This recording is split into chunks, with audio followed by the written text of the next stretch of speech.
आदाब नाजरीन, मैं सनम एजाज, देख रहे हैं आप गुलिस्तान टेलीविजन से न्यूज़ एट 6। और न्यूज़ एट 6 में हम जम्मू कश्मीर से लेके मुल्क के हालात पे जो पूरी दिन भर की सूरत हाल पे नज़र रखते हैं, उसमें ख़ास क्या कुछ है वो आप तक लाने की भरपूर कोशिश करते हैं। और उसी ख़ास में सबसे पहले हम जम्मू चलेंगे और जम्मू में जम्मू कश्मीर के लेफ्टिनेंट गवर्नर मनोज सिन्हा ने आज बयानात भी दिए, हालात भी बताए और बयानात और हालात के बीच में पाकिस्तानी कश्मीर का तज़किरा भी किया। और पाकिस्तानी कश्मीर का तज़किरा करते हुए बताया कि जब मुल्क के संसद से बाज़ाब्ता तौर पे संकल्प हुआ है, यानी एक वादा हुआ है, और वही है कि देश का संकल्प है कि हम पाकिस्तान का जो कश्मीर है, अगरचे उन्होंने नाम नहीं लिया, लेकिन पाकिस्तान के ज़ेर इंतज़ाम कश्मीर के हवाले से उन्होंने बताया कि हिंदुस्तान इस वादे से बंधा हुआ है और उसको वापस लेके रहेगा। जम्मू में माइग्रेंट्स के साथ साथ उन्होंने पाकिस्तानी रिफ्यूजीज के हवाले से उठाए गए इक़दाम का खुलासा भी किया। और खुलासा करने के साथ साथ आज इन लोगों के लिए जो खसूसी कैंप लगाया गया था उसका इफ्ताह करने के बाद यहाँ अपने तकरीर में उन्होंने बताया कि जम्मू कश्मीर की हर कोई सरकारी स्कीम जो है उससे इन लोगों को भी, यानी महाजरीन को भी भरपूर फ़ायदा मिलेगा। जम्मू कश्मीर में 30,000 से ज़ायद खाली पड़ी असामियों को पुर करने का तज़किरा करने के साथ साथ उन्होंने बताया कि अगले 2 महीनों के अंदर और 20,000 की खाली पड़ी असामियों को पुर किया जाएगा। बेज़ाब्तगी की बात भी जम्मू कश्मीर के लेफ्टिनेंट गवर्नर मनोज सिन्हा ने की और ये भी बताया कि जहां बेज़ाब्तगी हुई वहां CBI से इंक्वायरी कराई गई और मुलविस लोगों के खिलाफ कानून के मुताबिक सख्त कार्रवाई की जाएगी। जम्मू के सतवारी में आज जो एक कैंप, शिकायती कैंप का उन्होंने इफ्ताह किया, इस मौके पर उन्होंने कहा कि जम्मू कश्मीर क्या मुल्क की आवाम ने कभी ख्वाब में भी नहीं सोचा था कि BJP जम्मू कश्मीर से 370 हटा के रहेगी। और POJ यानी पाकिस्तानी ज़ेर इंतज़ाम जम्मू कश्मीर का नाम लेकर उन्होंने बताया कि ये पाकिस्तान का नहीं बल्कि भारत का एक अटूट हिस्सा है और हमेशा से रहेगा। जम्मू कश्मीर के लेफ्टिनेंट गवर्नर मनोज सिन्हा को ज़रा सुनिएगा, उसके बाद अगली खबर पर हम चलते हैं। एक नए जम्मू कश्मीर के निर्माण का जो संकल्प है वो संकल्प तब तक पूरा नहीं होगा जब तक कि POJ से आए हुए हमारे भाइयों बहनों का पूरी तरह से विकास न हो जाए, तब तक ये संकल्प पूरा नहीं होगा। मैं पाकिस्तान कहा गया देश की संसद के प्रस्ताव को मैं समझता हूं कि पूरा देश जानता है कि हिंदुस्तान उस संकल्प से बंधा हुआ है। किसी ने सोचा नहीं था जो 5 अगस्त 2019 को हुआ। POJ के ये भारत का अभिन्न अंग है और हमेशा रहेगा। दुनिया की कोई ताकत उससे हमसे अलग नहीं कर सकती है। मुझे कोई संदेह नहीं है कि एक दिन हमारी मिट्टी के सभी अविभाज्य अंग भारत का मजबूत हिस्सा बनेंगे और अखंड भारत के संकल्प को साकार करने का सपना जो हमारे पूर्वजों ने देखा था वो निश्चित रूप से पूरा होगा। मैं आप लोगों को याद दिलाना चाहता हूं कि इस कैंप का जो विजन है विस्थापन से स्थापन, इस कैंप का विजन है प्रशासन आपकी अपेक्षाओं पर खरा उतरे। आप अपने को शरणार्थी के रूप में देखना बंद करिए। आप एक स्वाभिमानी नागरिक इस देश के हैं, इस दृष्टि से आपको आगे आने की जरूरत है और अखंड भारत के नागरिक स्वाभिमानी ही रहें। आप सभी परिवार भारत माता की संतान हैं, युवा हों, हमारी बहनें हों, सभी मिलकर जम्मू कश्मीर और भारत के भविष्य को संवारने में अपना योगदान। जम्मू कश्मीर के लेफ्टिनेंट गवर्नर मनोज सिन्हा जम्मू में आज पाकिस्तान से आए रिफ्यूजियों के लिए खसूसी कैंप का उन्होंने आज इनाग्रेशन भी किया। जम्मू कश्मीर की तामीर तरक्की का खुलासा भी किया। लेकिन अब ज़रा जम्मू कश्मीर के एक और पहलू पर रुख नज़र डालते हैं। ये तस्वीर पिछले साल की खबर के साथ जुड़ी है। वो पिछला साल था अशमजीपोरा शोपियन, और उसी अशमजीपोरा शोपियन पर महबूबा मुफ्ती का ट्वीट भी आपकी टेलीविजन स्क्रीन पर। और याद होगा पिछले साल अशमजीपोरा शोपियन में फौज के हवाले से एक बड़ा फैसला या यूं कहीं एक बड़ा मामला आया था और इस मामले में 3 बेगुनाहों को शहीद करने का, वो 3 मजदूर जो जम्मू के राजौरी खित्ते से ताल्लुक़ रखते थे, वो मजदूरी करने के लिए शोपियन आए थे, लेकिन फ़ौज पर इल्ज़ाम तब लगा था। सोशल मीडिया पर बड़ी बहस हुई थी और सोशल मीडिया से लेकर सियासी गलियारों में उन मामला को लेकर बड़ा मामला उठाया गया था। और अशमजीपोरा में 3 नौजवानों को, बेगुनाह नौजवानों को शहीद करने के बाद जो श्रीनगर से लेकर जम्मू तक वाविला मचा था और जम्मू कश्मीर के लेफ्टिनेंट गवर्नर मनोज सिन्हा खुद उस मामले को लेकर शोपियां से लेके रजौरी तक उन घरों तक पहुंचे थे। उस पर बिल आखिर इंसाफ के तकाजे पूरे हुए हैं और उन्हीं इंसाफ के तकाजों में फौज के उस मेजर को अब उम्र कैद की सज़ा मिली है। कश्मीर से लेकर जम्मू तक आज इन्हीं मामलात पर बहस भी हो रही थी और अशमजी पोरा के उस फेक एनकाउंटर पर अभी भी खदशात तो नहीं लेकिन सवालात बहुत उठा रहे थे और सोशल मीडिया से लेकर सियासी गलियारों में पूछा जा रहा था कि कब तक और कब तक ये चलता रहेगा। और बहुत से लोग ये भी कहते थे कि सिर्फ एक मेजर नहीं, इसमें बहुत से सीक्वेंस ऑफ इवेंट्स हैं, बहुत से लोग इसमें इन्वॉल्व हुए, जिन्होंने आवाज़ दबाने की कोशिश की वो भी इसमें इन्वॉल्व हुए, उनको भी सज़ा मिलनी चाहिए और जिन्होंने ये सब कुछ समझते हुए देखते हुए भी बात नहीं की उन पर भी कार्रवाई होनी चाहिए। लेकिन इस बड़े मामले में आज कई इलाकों से खुशामदियाँ, कई हलकों से खुशामदीद तो कहा गया, ताहम महबूबा मुफ्ती ने अपने ट्वीट में श्रीनगर के हैदरपुरा से लेकर श्रीनगर के लावेपुरा के 2 एनकाउंटर पर आज फिर सवाल उठाते हुए पूछना चाहा कि अगर अशमजीपुरा में इंसाफ मिला तो फिर लावेपुरा और हैदरपुरा में क्यों इंसाफ नहीं। ये महबूबा मुफ्ती का ट्वीट था, लेकिन महबूबा मुफ्ती के साथ साथ ये सवाल आज वादी कश्मीर के और भी हलकों से उठाया जा रहा था।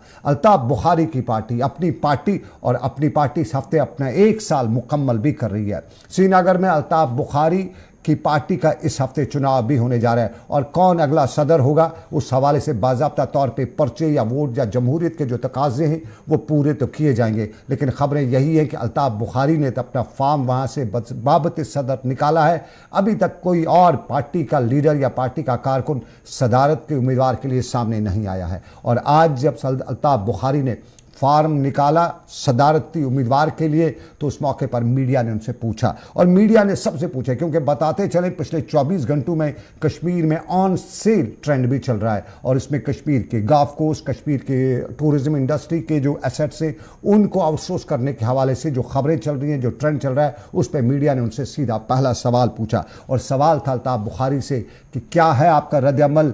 कहा जाता है कि आउटसोर्स किया जा रहा है हमारे टूरिज्म के एसेट्स को, हमारे गल्फ कोस्ट को, तो उस पर उनका रद्द-ए-अमल ज़रा सुनिएगा और उसके बाद कुछ और पड़ा भी हैं अल्ताफ बुखारी के साथ। पहले बाइट नंबर 1, सवाल नंबर 1। अब इस वक्त सरकार में ये है तो इनके पास, इनको लगता है कि भागते चोर की लंगूठी सही, तो इसको इम्प्रूव तो कर सकते हैं।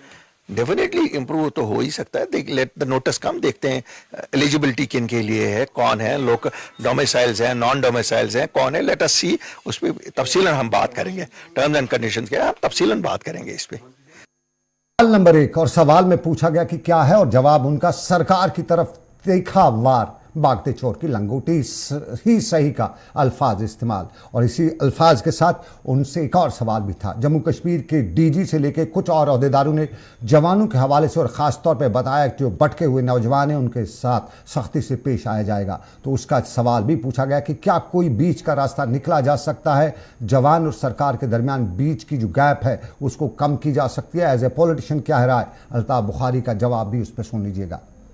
नहीं, मैं वार्निंग नहीं मानता हूँ, मैं सलाह मानता हूँ और मैं भी इसके साथ हूँ कि हमें जज्बात नौजवानों के ये नहीं करने चाहिए। We should not raise the tempers within the youth of the state because they have already suffered. मैं ये मानता हूँ कि हम बात मेजर्ड करें जिससे हमारे बच्चे फिर एक बार वो रास्ता ना इख्तियार करें जिस रास्ते पे वो 30 साल पहले निकल चुके। वो रास्ता अख्तियार करने की ज़रूरत नहीं है। ये अल्ताफ बुखारी, एक बार फिर हमें मुफाहमत का रास्ता अख्तियार करना चाहिए, बच्चे अपने हैं उन्हें साथ लेकर चलना है, ये अल्ताफ बुखारी बताते। लेकिन बहुत बड़ा सवाल यही था अशमजीपुरा इनकाउंटर का और इस इनकाउंटर के हवाले से कई हलकों में जो बहस चल रही है, अल्ताफ बुखारी से भी पूछा गया कि आखिरकार इंसाफ के तकाजे तो पूरे देर ही से सही लेकिन आखिर इंसाफ तो मिला अशमजीपुरा के इनकाउंटर में। तो जवाब अल्ताफ बुखारी का सुनिएगा, क्योंकि बात उन्होंने की और इनकाउंटर्स की और मामलात की। यहाँ ये भी बताया उन्होंने कि पॉलिटिकल गवर्नमेंट्स में भी इनकाउंटर्स हुए हैं, उनकी भी तहकीकात होनी चाहिए। ज़रा सुनिएगा अल्ताफ बुखारी किस तरह की डिमांड कर रहे हैं। नॉट ओनली दीज केसेस जो 2018 से हो, इससे पहले के भी जो केसेस हैं, मैं तो ये कहूँगा इससे पहले के केसेस में भी सज़ा होनी चाहिए, चाहे वो पॉलिटिकल गवर्नमेंट के दौरों में हुए हैं गवर्नर रूल में तो 2018 से, इससे पहले पॉलिटिकल गवर्नमेंट्स में भी हुए हैं काफ़ी सारे, वो पेंडिंग है अभी तक। उसकी की रिस्पॉन्सिबिलिटी फिक्स होनी चाहिए, वेदर वो पीडीपी के दौर में हुए, वेदर वो नेशनल कॉन्फ्रेंस के दौर में हुए, जिसके दौर में भी हुए, everybody should be held accountable and responsible. क्यों? खून नाहक है, जिसने भी बहाया खून जिसने भी बहाया वो जालिम है, और नाहक खून बहाने वाले से बड़ा जालिम कोई नहीं हो सकता है। अल्ताफ बुखारी, लेकिन उनका एक और स्टेटमेंट भी आया, वो इंतखाबात जिसकी बात हर गली नुक्कड़ पे चलती रहती है, सब देखते हैं, दिल्ली की तरफ आंखें उठाए हुए देखें कब इंतखाबात के हवाले से जो पॉलिटिकल नुमाइंदे उनके हवाले से बात बन पाएगी। क्योंकि इन दिनों आमतौर पर हर कश्मीरी से लेकर जम्मू तक के लोगों की यही राय है कि उनकी एक्सेस सरकार तक नहीं है, पहुंच नहीं है, कोई सुनने वाला नहीं है। तो पॉलिटिकल गवर्नमेंट की बात जब की जाती है तो इंतखाबात पे नज़र आ ही जाती है। तो इंतखाबात के हवाले से अल्ताफ बुखारी नाउमीद तो नहीं है, लेकिन गिले शिकवे बहुत कर रहे हैं। सुनिएगा अल्ताफ बुखारी क्या बता रहे हैं इंतखाबात पे। कि उनको भी लगता है शायद जम्मू कश्मीर के लोग बहुत मजबूर हो गए हैं इलेक्शन के लिए। हम तो ये कहते थे कि ये मुल्क डेमोक्रेटिक है, इसलिए डेमोक्रेसी होनी चाहिए। अब अगर दिल्ली में बैठे हुए उन लोगों को लगता है डेमोक्रेसी की जरूरत नहीं है जम्मू कश्मीर को, फिर then it is their thought. चलिए, अल्ताफ बुखारी से आखिर पे हमने एक और पॉइंट भी उठाना, जो बहुत से पॉइंट उठाए, लेकिन एक और पॉइंट भी आपके सामने, सरकार के सामने रख रहे हैं, और वो है श्रीनगर का स्मार्ट सिटी। श्रीनगर की स्मार्ट सिटी के हवाले से बहुत से लोगों को खदशात है, हर तरफ से दरो दीवार हिलते हुए दिखाई दे रहे हैं, और सबके बीच में बताया जा रहा है कि G20 का समिट, उस समिट पर क्या ये सब कुछ हो पाएगा। लेकिन आमतौर पर कश्मीर में खदशात का इज़हार किया जाता है। अल्ताफ बुखारी ने भी आज खदशात का इज़हार किया, ज़रा सुनिएगा अल्ताफ बुखारी के क्या खदशात है। सरकार आप भी सुनिएगा। It is in itself a scandal. These जो smart cities हैं, people working in them, people who have designed them, people who have approved them, should all be investigated. Should all be investigated. Altaf Bukhari बता रहे हैं कि smart city का plan जो है उस पर इंक्वायरी होनी चाहिए। कुछ खदशात अल्ताफ बुखारी के हैं, उन्हें दूर कर लिया जाने चाहिए। उनके बकौल अवाम को भी खदशात हैं, और इन्हीं खदशात के पस मंज़र में इंतखाबात का इंतज़ार सबको है, और इंतखाबात पर नज़र रखे हुए हैं। और इसी हवाले से परसों ही बीजेपी के आला कमान की मीटिंग जम्मू कश्मीर की बीजेपी से हुई है, और उस मीटिंग में बीजेपी को तैयार रहने को कहा गया है। बीजेपी को तैयार रहने के साथ साथ बीजेपी के बड़े लीडर, खासतौर पर सुनील शर्मा ने जो परसों वज़ीर दाखिला से मीटिंग की है, उसके बाद हमें ज़राया ने बताया कि जम्मू कश्मीर की बीजेपी को वज़ीर दाखिला ने बताया कि बूथ से लेके यूथ तक एक्टिवेट होना है, और हर बूथ तक पहुंचना, हर यूथ के पास जाना है। तो बूथ से लेके यूथ तक का साफ मतलब है कहीं इंतखाबात का अमल शुरू तो नहीं हुआ है। ये खदशात हैं, ये सवालात हैं, ये सब कुछ है। क्योंकि कुछ लोग कहते हैं बीजेपी तैयारी कर रही है, दूसरी जमातें खामोश हैं। लेकिन नेशनल कॉन्फ्रेंस के ज़राए से मालूम हुआ कि उमर फारूक अब्दुल्ला की उम्र के वापसी के बाद नेशनल कॉन्फ्रेंस भी इंतखाबात के लिए सर जोड़ कर बैठ जाएगी। पीडीपी के हलकों से भी मालूम हुआ है कि कुछ बानिहाल टनल उस पार पे नज़र रखे हुए है, और बानिहाल टनल उस पार के लीडर यानी गुलाम नबी आज़ाद भी अब श्रीनगर में बाज़ाब्ता तौर पे कैंप देने जा रहे हैं। लेकिन क्या इंतखाबात इस साल होंगे? ज़राए हमारे कहते हैं कि यात्रा के फ़ौरन बाद कुछ होगा, और यात्रा के फ़ौरन बाद जब सिक्योरिटी भी होगी, सब कुछ इंतज़ामात होंगे, तो इंतखाबात की बिगुल भी बच सकता है। वो कौन से इंतखाबात होंगे, सबसे बड़ा सवाल यही है। अक्सर ज़राया कहते हैं कि पंचायती होंगे, लेकिन कुछ हल्के ये भी बता रहे हैं कि बड़े इंतखाबात होंगे। क्या वो हो पाएंगे या नहीं, ये तो बाद की बात। लेकिन बीजेपी जनूबी कश्मीर में इसके लिए भरपूर तैयारी करी है, और बीजेपी हल्के ये भी मान रहे हैं कि 8 से 10 हल्कों तक कश्मीर में उनकी नज़र है, जिन्हें वो दबोच भी सकते हैं। क्या दबोच पाएंगे तो वक्त की बात। लेकिन बीजेपी के लीडर अशोक कोल ने आज जब मीडिया से बात की तो इंतखाबात के हवाले से उन्होंने अपना रद्द अमल भी जाहिर किया। अशोक कोल ने इंतखाबात के हवाले से बताया, हम तो तैयार हैं, हम बेकरार हैं, और इलेक्शन की तैयारी हम जो लगे हुए हैं, जब भी इलेक्शन होंगे हम फटाफट सामने आ जाएंगे। ज़रा अशोक कोल को सुनिए, दो बातें हमने उनसे और भी पूछी। ज़रा पहले इंतखाबात की बात ही सुन लीजिएगा। हम अपनी तैयारी कर रहे हैं, और कभी भी चुनाव होगा उस समय हम तैयार होने चाहिए, ऐसी हमारी मानसिकता है, ऐसा हमारा सोच है। इसलिए हम लगातार हर जगह, हर कॉन्स्टिट्यूएंसी में इलेक्शन की तैयारी कर रहे हैं, और बूथ तक जाने का, बूथ सशक्तिकरण का, बूथ स्ट्रॉन्ग करने का हमारा जो मुद्दा है, उस मुद्दे को हम कर रहे हैं। हमारे लिए इलेक्शन जब भी होगा, हम इलेक्शन करने के लिए तैयार हैं। ये बात ठीक है कि यहाँ के सरकार ने पूरी तैयारी की है, और अब निर्णय जो है, डिसीजन जो है, वो इलेक्शन कमीशन ऑफ इंडिया ने लेना है। कभी भी वो निर्णय ले सकता है और जम्मू कश्मीर में चुनाव होगा। चलिए, अशोक कौल बड़े लीडर बीजेपी के और बता रहे हैं कि कभी भी इलेक्शन कमीशन ऑफ इंडिया निर्णय ले सकता है, यानी फैसला ले सकता है, कभी की बी का लफ्ज इस्तेमाल। तो रहिए तैयार अशोक कौल के बयान के मुताबिक भी। लेकिन अशोक कौल से यहां यह भी पूछा गया कि अशमजीपोरा वाक़ा और इस तरह के वाक़यात पे बीजेपी का रद्दअमल क्या है, क्यों?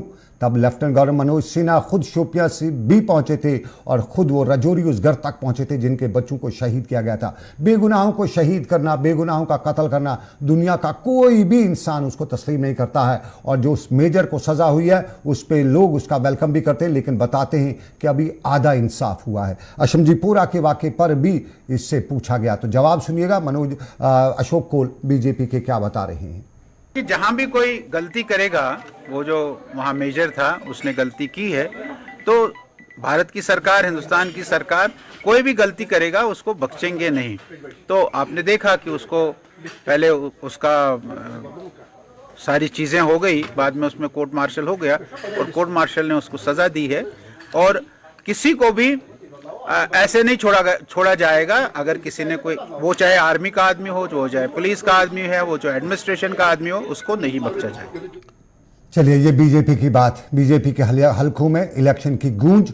सियासी जमातें क्या करती है उसका हमें इंतजार रहेगा, लेकिन सियासी जमातों में कांग्रेस और कांग्रेस भारत जोड़ो यात्रा जम्मू कश्मीर में भी करने के बाद कहीं न कहीं उतने पाँव फैलाने की कोशिश करी है कि टक्कर बराबर की दे सके। और इसी बीच में कांग्रेस ने अब नया फार्मूला अपनाया है और वह है हाथ से जोड़ो हाथ। और ये हाथ से जोड़ो हाथ कठुआ में आज रहा, और कठुआ में हाथ से जोड़ो हाथ रेले की सदारत खुद पार्टी के रियासी सदर वकार रसूल बानिहाली ने संभाल रखी थी। एक बड़ा मुजाहरा, एक बड़ी रेले करने की कोशिश भी की गई और इस दौरान सरकार को चारूशानी चित करने के लिए बयानात भी दिए गए, तरगीब भी दी गई। वकार रसूल बानिहाली जम्मू से लेकर कश्मीर तक कांग्रेस को मजबूत करने की भरपूर कोशिशें भी कर रहे हैं और उसमें बड़े बयानात भी दे रहे हैं। सरकार को घेरने की कोशिश भी करें और सरकार की नाकामियों को उछालने की कोशिश भी करते हैं और सरकार के हवाले से नाकामियों का बड़ा पलंदा खोलते हुए वकार रसूल बता रहे हैं कि सरकार तो हर महाज पे नाकाम है, न नौकरी दे सकी है, न नए का हिसाब दे रही है, न पुराने का कुछ कर रही है। और पुराने से लेकर नए तक सरकार सिर्फ बयानबाजी करी है, ऑर्डरों पे ऑर्डर निकाल रही है, लेकिन वो ऑर्डर ज़मीनी सतह पे कहीं अमलाए या अपनाए ही नहीं जाते हैं। सरकार का सिर्फ यही काम है कि कागज़ों की खाना पूर्ति, और इसी कागज़ों की खाना पूर्ति में दिल्ली से लेकर जम्मू कश्मीर तक वकार रसूल बानिहाली कहते हैं कि सियासी जमातें और ख़ास तौर पे बीजेपी हैंड्स अप कर चुकी है, हाथ खड़ा कर चुकी है। लेकिन हाथ से हाथ मिलाने वाली बात वकार कर रहे हैं कि उनकी पार्टी कर रही है। ज़रा सुनिएगा वकार को भी क्या बताया उन्होंने कठुआ में मीडिया से। हमारा जो मुद्दा है आज का, एक तो ये 3 मुद्दे हैं। बेरोजगारों को रोजगार देना, क्योंकि 9 साल से कोई रिक्रूटमेंट नहीं हुई। जिस इलाके से आप देखोगे, चाहे वो जम्मू का कोई भी इलाका लो, बुलावर लो, बसोली लो, बन्नी लो, कठुआ लो, या कश्मीर का शोपियां लो, बनिहाल लो, डोडा लो, रजौरी पुंछ लो, जिस इलाके में आप देखोगे 50-100 मुलाजिम हर साल रिटायर होते हैं। कोई ब्लॉक होगा, कोई 4 पंचायतें होगी, लेकिन नया कोई नहीं लगता है। नई रिक्रूटमेंट 9 साल से बिल्कुल बीजेपी ने खत्म कर दी। डेली वेजर लगना खत्म किया, कैजुअल लेबर लगना खत्म किया। जो थे वो अभी भी धरने पे बैठे हैं, उनकी तनख्वाहें नहीं बढ़ती, आंगनवाड़ियों की तनख्वाहें। चलिए, कांग्रेस के हलकों की बात, लेकिन जरा नेशनल कॉन्फ्रेंस भी जम्मू कश्मीर की बड़ी तंजीम है, उनके बड़े लीडरान खामोश हैं। उमर अब्दुल्ला का ट्वीट नहीं आता है, फारूक अब्दुल्ला उमरा के लिए चले गए हैं, वापसी पे आके क्या कुछ होता है सियासत के हवाले से।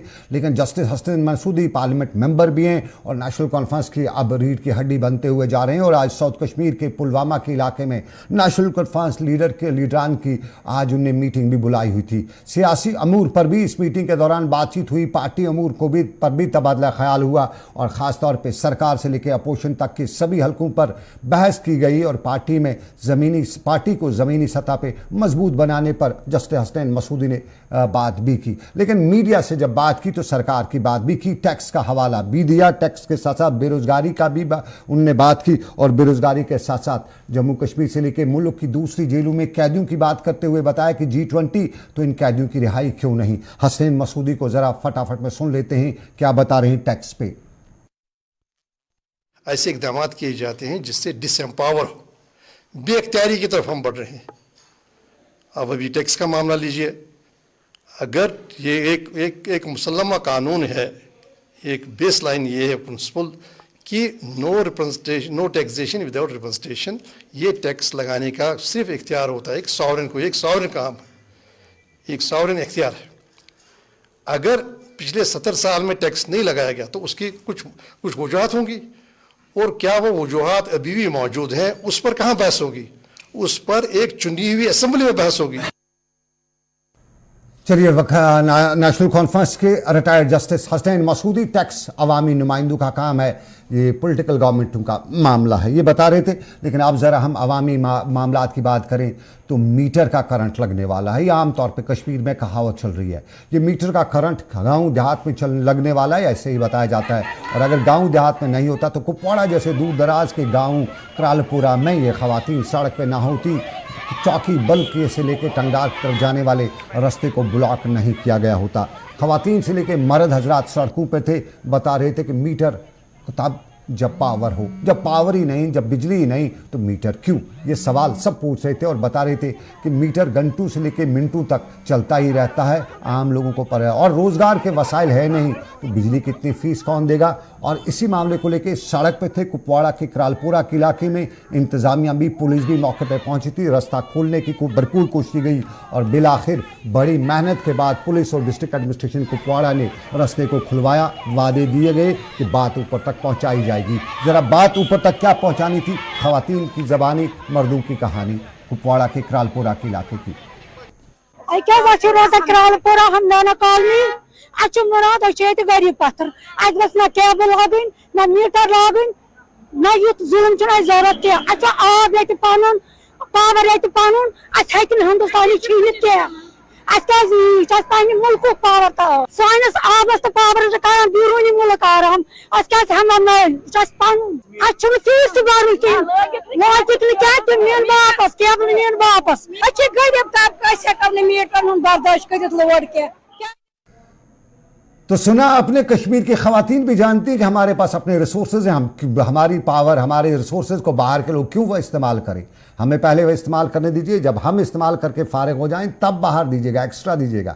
ये कश्मीर की खवातीन तक जानती हैं कि हमारे पास बहुत नेचुरल रिसोर्सेज हैं, लेकिन उनका इस्तेमाल सही तौर पर बर वक्त पर उनकी टैपिंग नहीं हुई है, यह आमतौर पर कहा जाता है। लेकिन आपको नाज़रीन बताएं, भरपूर इकदाम कश्मीर में उठाए भी जाते हैं और वक्त पर उठाए गए इकदाम का जवाब भी होता है। एक तस्वीर आपको दिखाते हैं, कल शाम की तस्वीर है, और कल शाम की इस तस्वीर के बाद कुछ न कुछ कहें तो सियासी हलकों से लेकर बाजार गली नुक्कड़ तक बड़ी इसकी सराहना की जाती है। डलगेट के इलाके में कल उद्वाश नौजवान थे और उन उद्वाशों ने एक बच्ची के साथ बदसलूकी की, और उस बदसलूकी के मामले को लेकर उस बच्ची ने फौरन सोशल मीडिया का इस्तेमाल किया, और सोशल मीडिया जो आज के ज़माने की ताकत थी उसको इस्तेमाल जब किया तो उस सोशल मीडिया की ताकत का भी फ़ायदा जो है पुलिस ने उठाया। फौरन मनशा बेग, एसडीपीओ नेहरू पार्क ने सोशल मीडिया के उस ट्वीट को, उस सोशल मीडिया फेसबुक पे के पोस्ट को फौरन सीरियस लेते हुए कार्रवाई की गई। पता किया गया स्कूटी का, पता चला ये शहर खास के एक लड़के की, एक शख्स की है,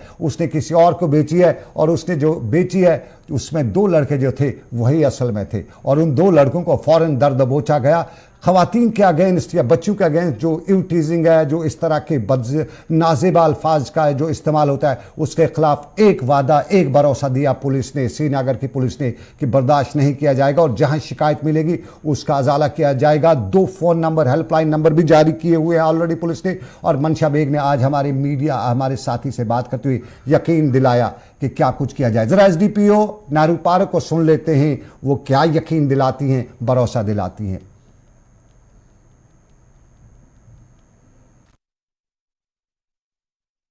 देखिए, जो इंसिडेंट कल हुआ, पहली तो बात मैं ये कहूँगी कि बहुत ही ज़्यादा अनफॉर्चुनेट था इस किस्म का वाक़या यहाँ पे पेश आना एक बच्ची के साथ, जो नॉर्मली घर से निकली थी किसी काम से या पढ़ाई करने के लिए, और ऐसे अपनी ही सोसाइटी के 2 बच्चे आकर उसको छेड़ रहे हैं, उसका चलना मुश्किल कर रहे हैं। तो बड़ा ही अनफॉर्चुनेट है। बट अच्छी चीज़ ये है कि इस बच्ची ने हमें अप्रोच किया सोशल मीडिया के थ्रू, पुलिस को पता लगा कि ऐसा कोई वाक़या पेश आया है। इसमें इमीडिएटली हम लोगों ने एक टीम कॉन्स्टिट्यूट की and we tried to find out the culprits, जो भी ये लोग थे जिन्होंने ये मिसबिहेवियर, स्टॉकिंग इस बच्चे के साथ की थी। और 12 घंटे से भी कम के टाइम में हम लोगों ने कल्प्रिट्स को फाइंड आउट किया। स्कूटी के नंबर के through we got to know इसमें एक chain of. Well done Mansha Baig, well done SSP Srinagar Rakesh Balwal. ठीक है, जुर्म छोटा ही है लेकिन मुसीबतें बड़ी हो सकती हैं, छोटा जुर्म कल बड़ा हो सकता है। तो इसको वही कहते हैं कि बच्चों पहले से ही, खिलने से पहले या बड़ा होने से पहले ही जुर्म को ख़त्म करो। और ये कोशिश आपकी काबिल तारीफ भी है, जिस तरह से 12 घंटे के अंदर अंदर उन 2 लड़कों को किया। और दूसरे लड़कों के लिए भी ये बायस इबरत होना चाहिए, समझ लेना चाहिए कि छोड़ा नहीं जाएगा। लेकिन आपको बताएं, छोड़ा जा रहा है। ये किन को छोड़ा जा रहा है? शहर में, गली में, नुक्कड़ में, सोशल मीडिया पे ट्रेंड हो रहा है। एपटैक की बात की जा रही है। ये एपटैक का क्या मामला है, बहुत से लोग जानते होंगे, नहीं जानते होंगे। मेरे साथी फैसल श्रीनगर से मुझे ज्वाइन करेंगे और एपटैक के हवाले से पूरी जानकारी देंगे। फैसल, बताइएगा एपटैक के मामले को लेके इस टाइम एस्पिरेंट्स जो हैं, बेरोजगार नौजवान हैं, वो क्या बता रहे हैं? क्योंकि सोशल मीडिया के से लेके आम गली नुक्कड़ पर अब एपटैक बड़ा मशहूर है। और बताया जाता है कि किसी की छतर छाया में, अब ये पॉलिटिशियन है, सरकार है, किसकी छतर छाया इस एपटैक पे है जो पूरे मुल्क में पहले ही ऑलरेडी उस पे सवाल उठे। कश्मीरियों पे क्यों ठोसा जा रहा है, क्या बता रहे हैं शहर के लोग? बताइए फैसल। देखिए, आपने खुद बताया कि जो सोशल मीडिया पे इस वक्त ट्रेंडिंग कर रहा है कि एपटेक जेके एसएसबी की बात करें, तो असल में मसला ऐसा है कि आपको पता होगा कि हाल ही में 4 रिक्रूटमेंट्स जो जम्मू कश्मीर में हुई थी वो कैंसिल करनी पड़ी क्योंकि उनमें दांत लिया हुई थी। उसके बाद नवंबर में इन्हीं का दूसरी बार एग्जाम हुआ। एसआई की बात करें तो एसआई का एग्जाम हुआ, तो ये एग्जाम जो है एपटेक कंपनी ने कंडक्ट किया था, यानी एसएसबी ने हायर किया था एपटेक कंपनी को, आप ऐसे एग्जाम कंडक्ट करें। लेकिन जब हम एपटेक का ट्रैक रिकॉर्ड देखते हैं, करीबन 6 से लेकर 8 स्टेट्स में इस कंपनी को ऑलरेडी ब्लैक लिस्ट किया गया है। अगर हम उत्तर प्रदेश की बात करें तो पावर डिपार्टमेंट के एग्जाम वहां पे हुए थे, वहां पे भी दांतलियां पाई गई। राजस्थान में जो है पुलिस की रिक्रूटमेंट हुई थी, वहां पे भी इन्होंने ही किया था, दांतली पाई गई। उसके साथ आसाम में इरिगेशन डिपार्टमेंट की रिक्रूटमेंट की गई थी और एग्जामिनेशन इसी एपटेक कंपनी ने की थी, तो वहां पे दांतलियां पाई गई। और दिल्ली में भी इसी तरीके से हुआ था और उसके बाद दिल्ली हाईकोर्ट ने 10 लाख रुपए का जुर्माना जो है इसी एपटेक कंपनी में आयद किया था। अब आप देखिए, जम्मू कश्मीर में जो एग्जाम नवंबर में हुए थे एसआई के, दोबारा उसको जो है फिर हाईकोर्ट में लेके गए एस्पिरेंट्स और उन्होंने कहा था कि ये माल प्रैक्टिसिंग में ये जो एपटेक कंपनी मुलव्वस है, तो कैसे आप लाखों नौजवानों का जो फ्यूचर है वो स्टेक पे लगा रहे, दाव पे लगा रहे इस कंपनी से एग्जाम करा के, जब जो कि पहले ही बाकी स्टेट्स में ब्लैक लिस्ट है। तो हाईकोर्ट की तरफ से डिसीजन आया, जो सिंगल बेंच डिसीजन था वो ये था कि फिलहाल जो ये रिक्रूटमेंट है इसको आप जो है रोक लीजिए, नहीं होनी देंगे। उसके बाद डिवीजन बेंच का डिसीजन आया कि एग्जामिनेशन आप कीजिए और जो रिजल्ट होंगे उनको आप अपहोल्ड कीजिए। उसके बाद एक कमेटी बनाई गई थी जो रिटायर्ड जज है उसकी सरबराही में, ताकि इस पेपर्स की जो ये इन्वेस्टिगेशन की जाए। लेकिन इस वक्त जो मसला बना हुआ है, जो डिमांड है इन नौजवानों की जो कि एस्पिरेंट्स है एसएसबी की, तो उनका चलिए फैसल, नौजवान बताए, सब जानते हैं, कश्मीरी की कहावत है गलवानस गुर करन हवाल। क्या सरकार कहीं गलवान के हवाले घोड़ा तो नहीं कर रही है, या सारे चोर उचक्कों को उधरी ला रही है? ये भी मामला है, क्योंकि 10 स्टेट्स या 6 से 8 स्टेट्स में जो black listed company already Kashmir में उस पर सवाल उठे हैं। और उसके बाद एक बार फिर कश्मीर के नौजवानों का यूथ का फ्यूचर इसके कंपनी के हवाले जो कि ऑलरेडी ही ब्लैक लिस्टेड है। कहीं इसके पीछे कोई बड़ी साजिश तो नहीं है? सरकार से पूछा जा सकता है। अगर नहीं तो फिर इस कंपनी की क्या जरूरत जम्मू कश्मीर में? क्यों हमारे जम्मू कश्मीर के नौजवानों को फिर एजिटेट किया जा रहा है? तो चलिए, एजिटेट किया जा रहा है, ये सरकार की जिम्मेदारी है कि एजिटेट ना हो। हमारे यूथ को एक कंडीसिव एटमॉस्फेयर चाहिए, उन्हें उसी तरह खिलने का और पनपने का मौका मिलना चाहिए जो देश के दूसरे नौजवानों को है। तो चलिए नाज़रीन, ये था हमारा न्यूज़ एट 6 सनम के साथ दिल्ली के स्टूडियो से। अभी मुझे दीजिए इजाज़त, इस उम्मीद के साथ कि रब कायनात की रही मर्जी, फिर करेंगे आपसे मुलाकात। आप रखिए अपना ख्याल। अल्लाह आपका मेरा सबका निगहबान हो। अल्लाह हाफिज़।